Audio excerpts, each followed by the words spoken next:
You'd be amazed at what goes through your mind when you're standing on the main stage of a hotel ballroom, lapel mic awkwardly scratching your collarbone as you sweat under the glare of the spotlights and 200 pairs of eyes staring at you in expectant silence.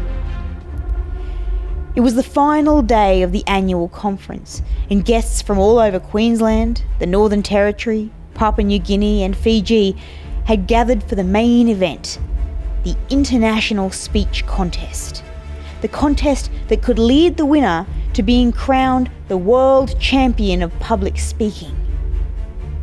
The mood was anticipatory, but held a veneer of casualness that belied the fear and nervousness of the competitors.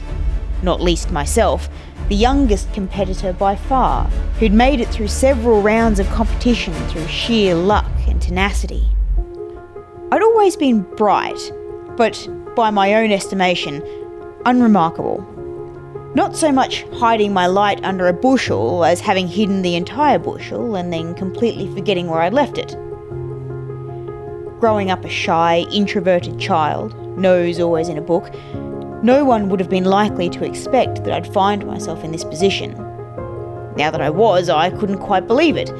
Too scared to change the little rituals I'd gotten myself into in case it somehow broke the spell that I was under and I'd fade back into obscurity. "Do you want to come for a walk with us?"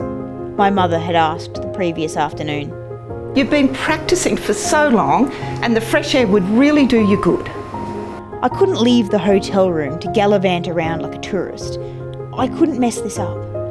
With each win, I'd built this competition up in my mind as, in the immortal words of Eminem, my one shot, my opportunity that comes once in a lifetime. "I'm fine," I lied. "You and Dad go and explore. I'm just going to do a bit more last-minute practice." Every speaker's worst fear is getting up on stage and having a gaping, empty hole in your memory where the speech you've practiced 500 times is supposed to be. It's the one secret fear that ties all speakers together. "Make sure you get up on that stage and get a feel for the space," one of my fellow club members had whispered in my ear earlier in the conference. "I've been doing this a long time, and trust me, you don't want to give a competition speech on an unfamiliar stage." She raised her brows at me knowingly before finishing the last mouthful of her wine and turning her attention back to the presenter. Over the following days, I'd found small moments, between workshops and during lunchtimes, where I could slip away and stand on the stage I'd soon be competing on.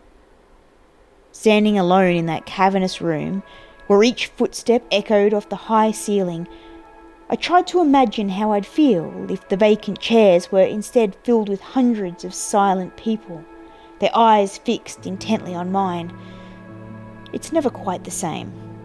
It came as something of a surprise, therefore, when the thing that ran through my mind when I finally did stand on that stage on competition day wasn't the panicked, fear-driven self-ridicule I'd expected, but instead a strangely calming sense that whatever was about to be delivered on that stage was inevitable and unchangeable. I didn't crash and burn. I didn't forget a single word. I absolutely aced it, and I shook with unused adrenaline as I made my way back to my table, the grin I was trying so hard to hide laid bare on the face of my father as I took my seat. "That was fantastic. That was the best speech I've ever heard you make. Your place for sure."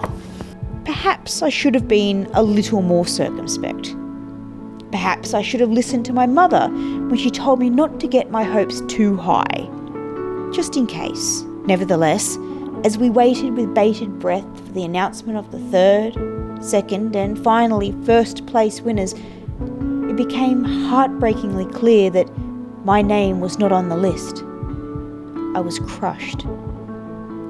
My dreams turned to ashes, and in my chest, a hollow, empty cavern where once the fire of hope had burned.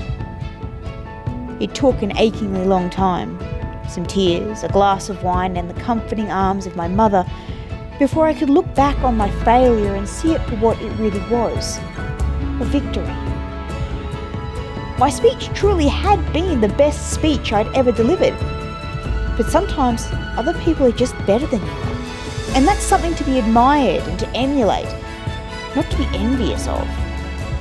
The mere fact that I competed against experienced speakers of such a high calibre should be seen as a sign of my potential, not my weakness.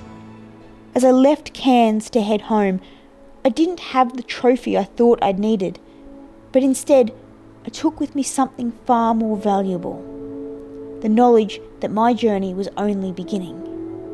It was sunset outside of the plane window as we made our final descent into Brisbane, but tomorrow the sun would rise again and burn just as brightly as it had the day before. And so would I.